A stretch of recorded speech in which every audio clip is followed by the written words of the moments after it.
Now, so control instructions. The term control refers to the kind of flow of execution. That, or it means you are actually jumping somewhere. So now there is something called unconditional jump, and in 8051 there's A jump and S jump. And then so there's I think S jump for short jump, A jump for absolute jump or something. And then conditional jumps are like these JC, JNC, JB, JNB, JZ, JNZ, JBC.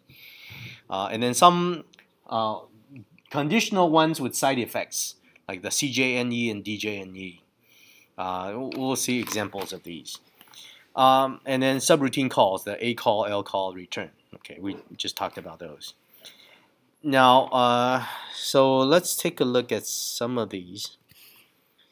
So looping example, right? So here is one where you want to do something like on the bottom. Say you initialize A to 0, R2 to 10, and you do, this is C-like syntax, right? Do A gets A plus 3, while pre-decrement R2 is not equal to 0.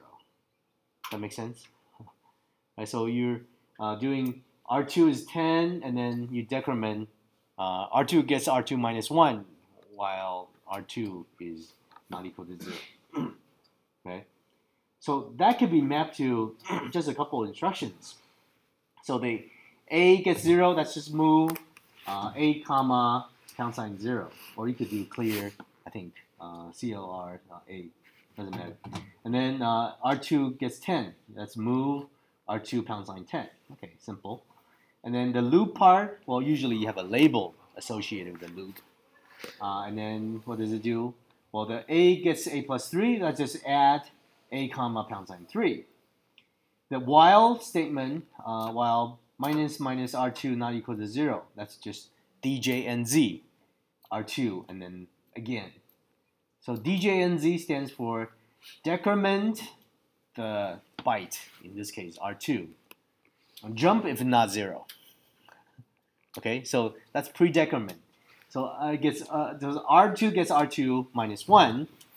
If R2 is not 0, then jump to, again, I'll jump to that label. Okay, so as you can see, the 8051 instruction set is designed to map nicely to high-level language constructs like that. So the while statement, the do-while loop could be done with a single DJNZ. Pretty cool. Of course, it's hard for the processor hardware to do this, because then, oh no, what am I going to do now? I'm going to fetch R2, decrement, and then do a bunch of operations. That just makes it hard to design hardware. But for the programmer, yeah, that maps pretty naturally. Right? And then after loop, you do R5 gets A or something. Okay, so that's a looping example. DJNZ for decrement, jump if not 0. DJNZ can take two formats, right? One, so operand 1 could be a direct address or a register. Target has to be a label, at least in assembly. Now, but how do you specify, or how does a label get translated into machine code? Well, these conditional ones, and this is true with virtually all the instruction set architectures, they use what's called PC relative addressing, or PC relative jump target. So PC is your program counter, that's where you're executing. Well, actually it's pointing to the instruction after your current instruction, okay? And so it's offset from the next instruction. So because the idea is, chances are you're doing a for loop or if and else, this kind of branch, and it's usually within a short offset. So that way you can make your instruction encoding tighter. Okay, here's another one, nested loop. You can do move A #55, move R3 #10, move R2 #70, and then in the loop you do complement A. Complement means flip all the bits. 0 becomes 1, 1 becomes 0. And then there's a DJNZ, R2 again, DJNZ, R3 next. So that looks like the nested loop down there. So, yeah, so as you can see, that also maps nicely. So, of course, in assembly, you're much more free-formed. So if you switch the order of again and next, there's no curly braces to help you balance the brace pair, and it gets become messy. But at least if you know what you're doing, then it's pretty powerful. So here are the list of conditional jumps. So JZ, that says jump if the accumulator equals 0 to a target. Again, that's PC relative. JNZ, jump if A is not 0. DJNZ we saw, right? Decrement, byte, jump if byte is not 0. CJNZ, CJNE, not CJNZ, CJNE. It actually does comparison. Compare byte with some data, jump if not equal, if they're not equal from the comparison. There's JC and JNC, that's a jump if the carry bit is set. Remember carry bit? So that's like if you do add, the side effect is the carry bit may get set if there's a carry from the addition. So jump if the carry bit is set or not set, right? JC, JNC. And then JB, JNB, jump if bit is 1, jump if bit is not 1, or if it's not 1, it has to be 0. So those require you to explicitly specify some bit. Then JBC is jump if bit equals 1, and then clear the bit. So what's that good for? Well, that's good for like a little lock, right? Semaphore. If you want to have lock, test and set, right? Or test and clear, right? Because if you're accessing some critical region, especially if you're doing interrupt in your main program, right? You don't want the two to be accessing the same data structure at the same time. So that can be good for a semaphore. Now let's look at some conditional jump example. So I mean, pretty common to have something like, okay, if R5 gets 0, then R5 gets 55. Well, how do you do that? Well, you do move R5 to A, and then if it's not equal to 0, then you skip, right? That's the same as if it's equal to 0, you do this. Okay, so JNZ means if the accumulator, namely R5, is not 0, you skip the next statement. Otherwise, you do the R5 gets 55, which is move R5 #55. Okay, so that is not too bad. Now, I just want to point out some terminology. For most instruction set architecture, jump actually means unconditional, and branch means conditional. But in Intel terminology, conditional jumps, which is kind of a funny idea, right? Because if you take jump to be unconditional, it means conditional, unconditional jump. That doesn't make any sense. So so really they mean branches when they say conditional jumps.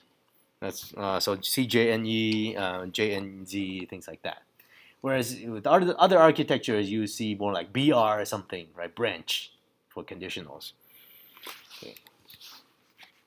So short jump versus long jump.